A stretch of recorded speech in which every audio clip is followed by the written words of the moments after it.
Sir నమస్కారం sir. నమస్తే. Sir కొంతమంది బాలీవుడ్ స్టార్ హీరోలని మన తెలుగు సినిమాల్లో అంటే కొన్ని కీలక రోల్లు గాని, లేకుంటే విలన్ పాత్రలు చేయడానికి మనం పెట్టుకుంటున్నాం కదా! అయితే కోట్లు వీళ్ళు రెమ్యునరేషన్ తీసుకుంటున్నారు. కానీ ప్రమోషన్‌లు చేయడానికి మాత్రం హైదరాబాద్ రావట్లేదు అన్న ఒక వార్త అయితే వినిపిస్తుంది సార్. ఈ విమర్శ కూడా బలంగా వాళ్ళ పైన ఉంది. ఇప్పుడు చూసుకుంటే 'డబుల్ స్మార్ట్' మూవీలో సంజయ్ దత్ గారు యాక్ట్ చేశారు. ఆయన హైదరాబాద్‌కి ప్రమోషన్‌లకి రావట్లేదు, ఇంటర్వ్యూలు ఇవ్వట్లేదు. ఇది ముందే ప్రపోజల్ పెట్టినా కూడా ఆయన ఇప్పుడు అయితే ఒప్పుకోవట్లేదు అని చెప్పేసి ఒక వార్త అయితే సోషల్ మీడియాలో విపరీతంగా వైరల్ అవుతుంది సార్.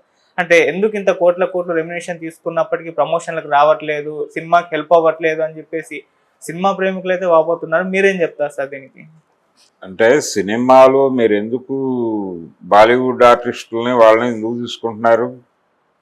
ఎందుకు తీసుకుంటున్నారంటే దీనికి ఒక స్పాన్ ఉంటుంది అని తీసుకుంటున్నారు. మార్కెట్ స్పాన్ ఉంటుంది అనే ఉద్దేశంతో తీసుకుంటున్నారు.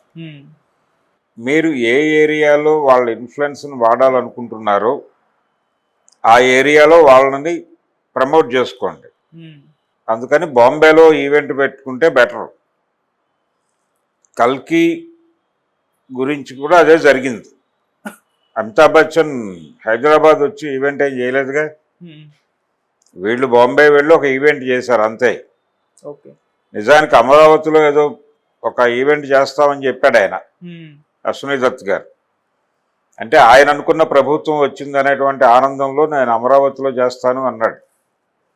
నిజానికి అంతకుముందు చాలా సినిమాల ఈవెంట్స్ అమరావతిలోను హైదరాబాద్లోనూ కూడా జరిగాయి.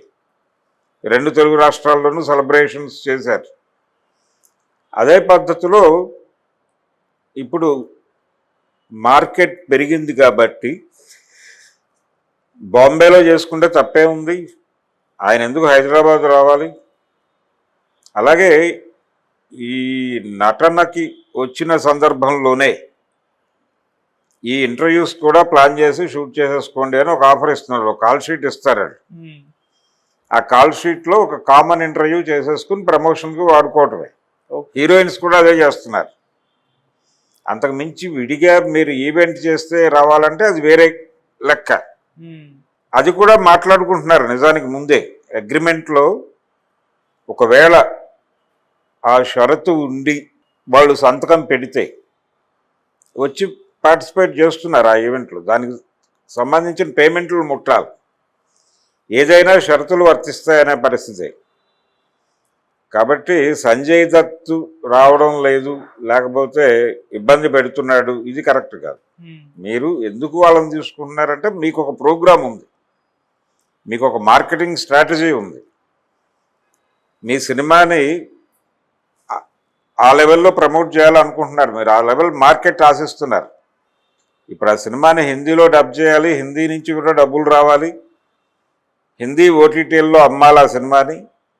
దాంతోపాటు అప్ కంట్రీ అంటే హిందీ ఛానల్స్కి శాటిలైట్ హక్కులు కూడా అమ్ముకోవాలి, తెలుగు శాటిలైట్ హక్కులు అమ్ముకోవాలి. ఇన్ని కార్యక్రమాలు 60 ఛానల్స్లో అమ్ముకోవాలి. అంటే ఒక తమిళ్ నటుడు ఉండాలి. ఈ ఉద్దేశంతో కూడా మీరు అందరినీ కలిపి ఒక కిచిడి వండే ప్రయత్నం చేస్తున్నారు. అందుకని ఈ కిచిడి ప్రయోగం, దాని తాలూకా ప్రచారం ఆయా ప్రాంతాల్లో వారిని ముందు పెట్టి నడుపుకోవాలి. అలా సంజయ్ దత్ని బాంబేలో వాడుకోవచ్చు. అదే అక్కడ సంజయ్ దత్ సినిమాగా ప్రమోట్ అవుతుంది. అదే సినిమాలో ఒకవేళ విజయ్ సేతుపతి ఉండుంటే తమిళ్లో విజయ్ సేతుపతి సినిమాగా ప్రమోట్ అవుతుంది. కన్నడ జయరామ్ ఉంటే కన్నడకి తీసుకెళ్ళి అక్కడ ఇంకో పద్ధతిలో ప్రమోట్ చేసుకుంటారు. మలయాళంలో. కన్నడ నుంచి రాజ్ కుమార్ గారు అబ్బాయిని తీసుకుంటే అతనితో ఒక క్యారెక్టర్ చేయించి అక్కడ ప్రమోట్ చేసుకుంటారు. ఇప్పుడు కన్నప్ప ప్రోగ్రాం అదే. వాళ్ళు శరత్ కుమార్ని వీళ్ళందరినీ ఎందుకు పెట్టారు? ఆయా ప్రాంతాల్లో వాళ్ళ పేర్లతో సినిమాని ప్రమోట్ చేయొచ్చు అనే ఉద్దేశంతో. తద్వారా సినిమా మార్కెట్ పెరుగుతుంది.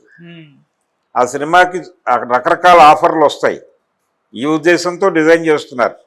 సినిమా అనేది ప్రస్తుతం కథ కోసము మరో దానికోసము చేయట్లేదు, మార్కెట్ కోసం చేస్తున్నారు. డబ్బులు సంపాదించుకోవటం పరమావధిగా సినిమా నిర్మాణం జరుగుతోంది. దీన్ని అంగీకరించాలి ఎవరైనా. అందులో భాగంగా సంజయ్ దత్కి కాల్ షీట్కి డబ్బులు ఇస్తే అంటే ఆయన ఒక రోజుకి ఆయన పేమెంట్ ఇస్తే ఆయన వస్తాడు. అది లేకుండా మీరు సినిమా ప్రమోషన్ మీ బాధ్యతగా తీసుకుని చేయాలంటే అది ఆ లెక్క లేదు. ఇప్పుడు ఇదివరకు ఉండేది. పాత రోజుల్లో కూడా ప్రమోషన్కి విడిగా డేట్స్ తీసుకునేవాడు. ఇంటర్వ్యూకి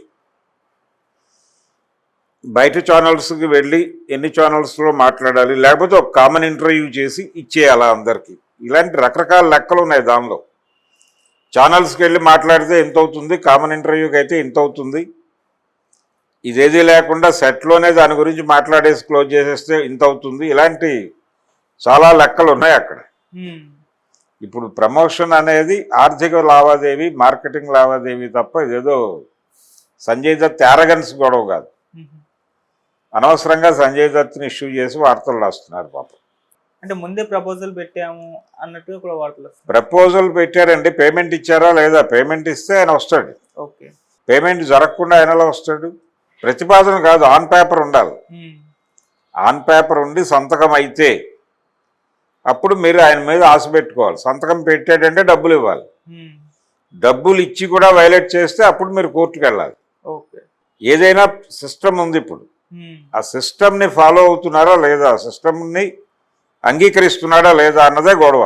ఓకే, ఎవరైనా కానీ తెలుగు హీరోలు అక్కడ చేసినా అంతే, అక్కడ హీరోలు ఇక్కడ చేసినా అంతే. దేనికైనా ఒక సిస్టమ్ ఉంది. ఆ సిస్టమ్ ప్రకారం ఆయన ఒకవేళ ల్యాప్సెస్ చేసుంటే, నష్టం కలిగించుంటే అది తీసుకెళ్ళి మీరు కోర్టులో వేసుకోండి.